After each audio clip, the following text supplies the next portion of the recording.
salam budaya, rahayu, rahayu, rahayu. Jadi untuk pembahasan kali ini saya akan menanggapi komentar teman-teman yang di dunia maya maupun langsung di dunia nyata langsung bertanya kepada saya mengenai pendapat tentang kegiatan larung sesaji yang biasanya dilakukan contohnya di Telaga Ngebel Ponorogo dan juga kemarin di Telaga Sarangan dan juga di pantai-pantai yang ada di Jawa. Jadi menurut teman saya itu mengatakan bahwa kegiatan seperti itu tidak perlu dilakukan karena tidak ada dalam ajaran dalam suatu agama tersebut diyakini oleh teman saya. Dan juga kegiatan-kegiatan seperti larung sesaji di sebuah telaga maupun di sebuah pantai, teman saya mengatakan ujung-ujungnya itu pasti akan ke punden seperti itu. Jadi saya tadi sempat saling adu argumen dengan teman saya. Sayangnya dalam percakapan kami berdua itu tidak diizinkan untuk mendokumentasikan yang namanya larung sesaji yang biasanya dilakukan di tempat telaga ataupun di pantai itu dalam bentuk syukur di wilayah setempat itu mengucapkan puja puji syukur kehadap Tuhan Yang Maha Esa karena di wilayah tersebut diberi kelimpahan, diberi kenikmatan dalam mencari rezeki dan supaya diberi keselamatan untuk menjalani kehidupan sehari-hari. Contohnya seperti kemarin ada festival larung sesaji yang ada di Telaga Sarangan. Jadi para warga di situ kelurahan Desa Sarangan setempat itu setiap rumah ya tidak semuanya itu membawa makanan dan juga jajan-jajanan dikumpulkan jadi satu dan juga membuat tumpeng yang besar. Tumpeng itu biasanya di Jawa berbentuk gunung ya.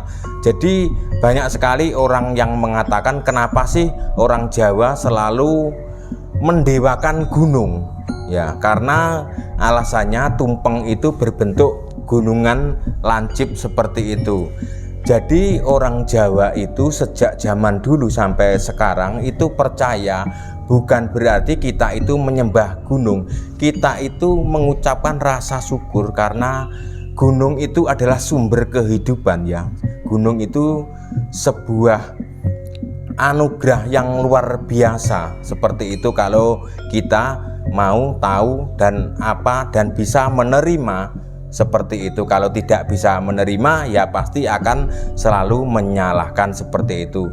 Jadi gunung itu juga salah satu sumber kehidupan bagi kita. Jadi gunung itu menyimpan beribu-ribu juta liter air dan setiap hari pasti kalau orang di sekitaran gunung tersebut pasti akan mengonsumsinya. Jadi selain air itu untuk kita minum juga bermanfaat buat tanaman kita di sekitaran di situ.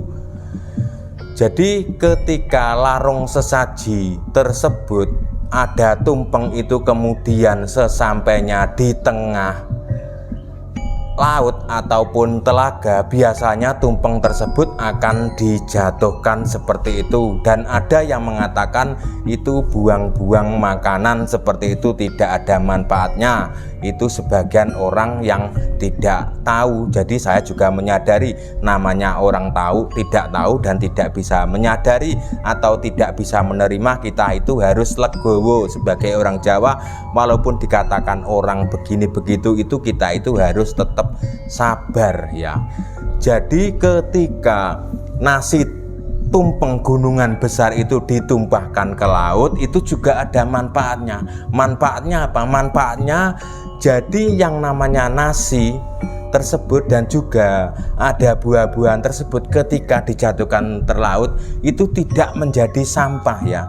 Itu akan dimakan oleh makhluk hidup yang ada di air tersebut, contohnya di Telaga Sarangan ataupun Telaga Ngebel ataupun di pantai-pantai yang ada di Pulau Jawa, mungkin juga pantai-pantai yang ada di seluruh Indonesia, mungkin masih banyak yang melakukan seperti itu, dan makanan tersebut pasti akan dimakan oleh ikan dan juga makhluk hidup lainnya. Sangat bermanfaat. Itu juga kita itu saling berbagi kepada alam ya. Itu sudah berbagi dengan makhluk hidup yang ada di sekitar kita. Itulah yang namanya larung sesaji. Selain di Jawa itu biasanya bisa dikatakan sebuah simbol yang dilakukan mungkin setahun sekali, ya tidak apa-apa. Yang penting kita itu masih melaksanakan tradisi adat budaya yang ada, yang diwariskan oleh orang-orang zaman dulu dan dilestarikan oleh orang-orang zaman sekarang. Itu banyak sekali manfaatnya, dan kemudian ujung-ujungnya katanya pasti akan menyembah leluhur seperti itu. Jadi orang Jawa yang melakukan ritual-ritual di telaga maupun di laut itu tidak menyembah leluhur. Contohnya kemarin yang baru-baru aja di Telaga Sarangan ya.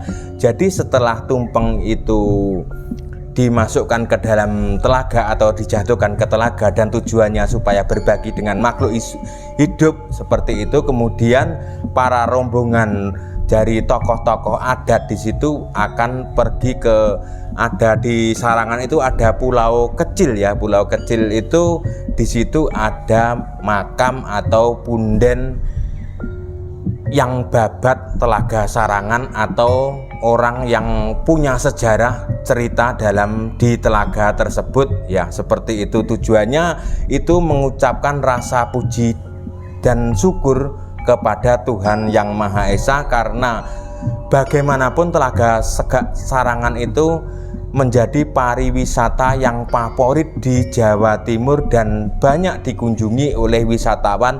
Jadi sepantasnya orang warga dan tokoh masyarakat itu mengucapkan syukur, karena itu juga membantu perekonomian warga sekitar. Mereka juga berjualan, menyewakan perahu, menyewakan kuda, bisa berjualan makanan, bisa berjualan pernak-pernik, aksesoris seperti itu.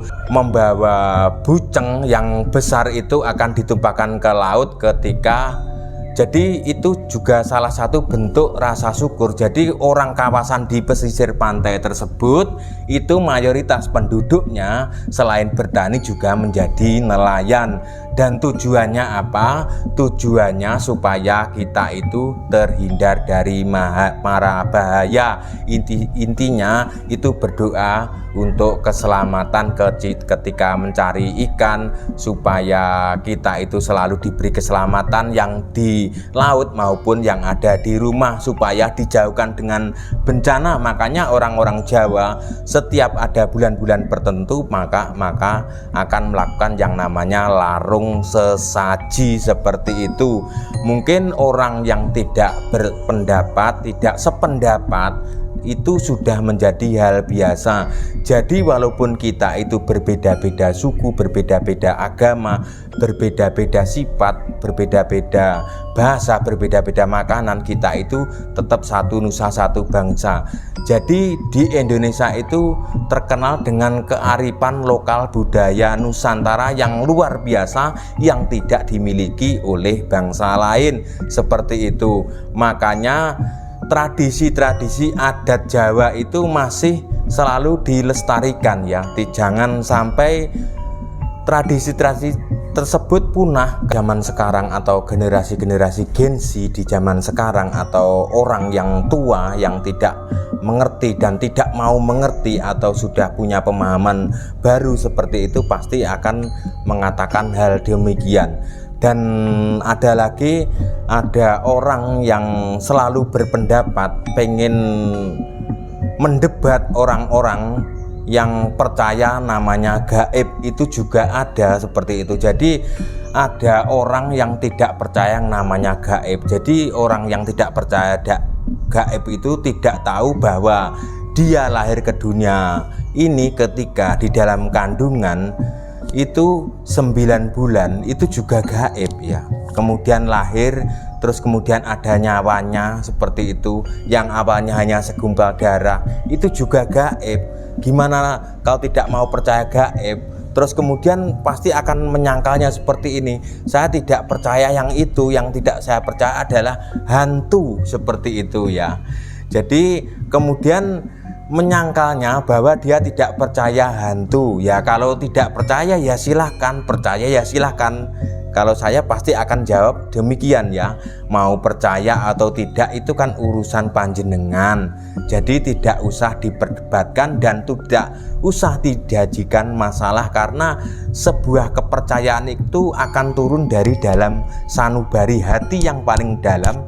Kalau dalam hati sanubari yang paling dalam sudah bisa menerima, maka akan lahirlah sebuah kepercayaan tersebut. Tapi kalau di dalam hati tidak percaya, tidak usah dipaksakan percaya adanya hantu atau kehidupan lain makhluk gaib tersebut ya. Kalau saya sendiri 100% saya percaya bahwa saya ini hidup di dunia nyata dan ada kehidupan lain yang namanya dunia kasat mata yang tanpa kita bisa lihat, seperti Tuhan yang tidak berwujud dan tidak bisa dilihat dan tidak usah dicari-cari di mana keberadaan Tuhan itu.